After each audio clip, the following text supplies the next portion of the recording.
حیشته و دو کسایتین که خلاطا نوبل ورگرتنه دبیجن دبی گلیا کریتیک ده پیوستی جهان بلیدرین دلسوزی آشتیه هیا و جبوه بانکرن که مافê hêviyê یه عبدالله اوکالان بجی بینن و مسوگر بکن.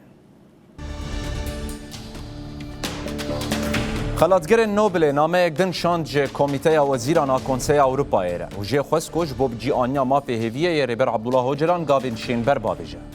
Di nameyê de dibêjin ku biryara 2014 a dadgeha mafê mirovan a Ewropayê ya têkildarî rêber Ocalan bicî bînin û mafê hêviyê garantî bikin. Lewra di nameya xwe de xwest ku rêber Abdullah Ocalan were berdan û derfet jê re bên vekirin ku bi rengekî tam bê sînor û azad beşdarî hewldanên aştiyê bibe.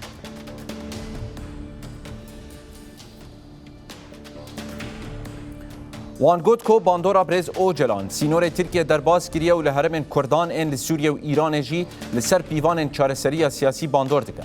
روها دست نشان دکن کو ریبر اوجلان جوان کسایت ان بنگهینه کو پیواژوی آشتیه ل ترکیه دای دست بکرن لورا نتنه جبو ترکیه لبله لتواهی روجلاتا ناوین دنگه کی آشتیه گرینگه.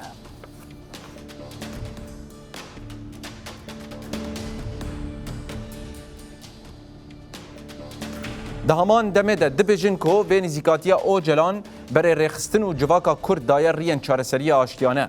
بگوتن آوان گاوین بورین هاتنه آویتن لگوری پیوان خلاطا نوبلیا آشتیه. همان دمه ده خست کو جواکا نابنتوایی تبل پیواژوی ببه دا کو هولدان سابوتا کرنه تیک ببه و دموکراسی به پیش بکره.